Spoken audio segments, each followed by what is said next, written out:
देत नाही. Tukaram sir Tukaram sir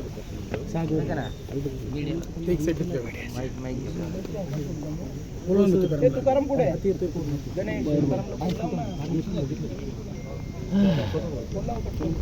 विद्यापीठात वारंवार जी काही टोळी युद्ध झाल्यासारखी खरं तर विद्यापीठ हे एक शिक्षणाचं केंद्र आहे. पुणे विद्यापीठ त्यात महाराष्ट्रासाठी विद्येचं माहेरघर आहे. फक्त राज्यातले किंवा देशातले नाही, जगभरातले विद्यार्थी इथे शिकायला येतात आणि जगभरातल्या विद्यार्थ्यांना वेगवेगळ्या विद्याशाखांचं शिक्षण मिळावं आणि त्यासाठी आवश्यक असणारी पूरक परिस्थिती सरकार पक्षाने निर्माण करावी असा एक साधा माफक अपेक्षा कुठल्याही नागरिकांची असेल.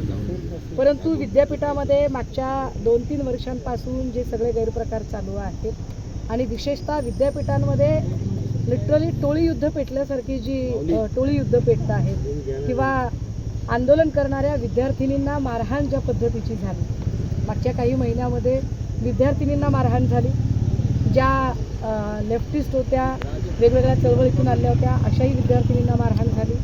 त्यानंतर मग कुलगुरूंची नवीन बदली, कुलगुरूंचं नियुक्ती प्रकरण वादाच्या भोवऱ्यात अडकलं गेलं आणि आत्ता ज्या पद्धतीने गांजा सापडला गेला, वसतिगृह क्रमांक 8 मध्ये ज्या गांजाचं जिथून जप्ती केली गेली किंवा जी घटना घडली, खरं तर याची जबाबदार अधिकारी म्हणून विद्यापीठाने सुद्धा जबाबदार अधिकारी म्हणून पोलिसांनाही माहिती कळवली पाहिजे आणि लगेचच त्याच्यावरच्या कारवाया झाल्या पाहिजेत.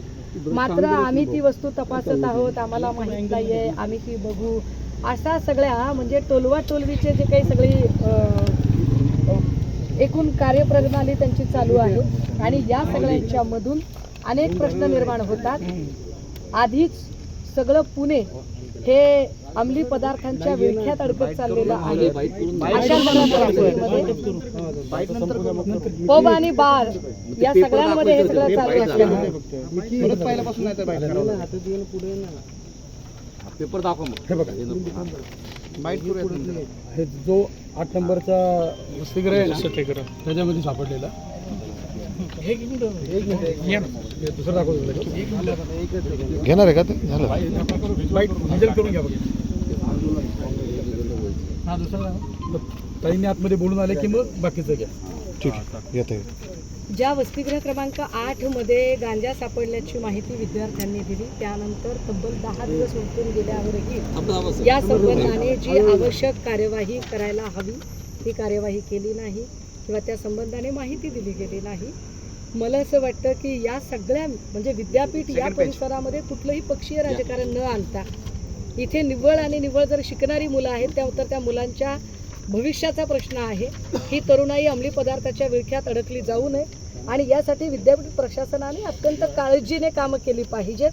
याचसाठी म्हणून आणि काही दिवसांपूर्वी इथे असेच काही प्रश्न निर्माण झाले, त्यावेळेला आंदोलन करणाऱ्या विद्यार्थिनींनाच मारहाण झाली आणि उलट त्यांच्यावरच गुन्हे जे काही टाकले गेले, या सगळ्या संदर्भाने आज आम्ही सन्माननीय कुलगुरूंना भेटण्यासाठी म्हणून आलेलो आहोत आणि कुलगुरूंना भेटल्यानंतर मी पुन्हा एकदा आपल्याला व्हिज्युअल झाले.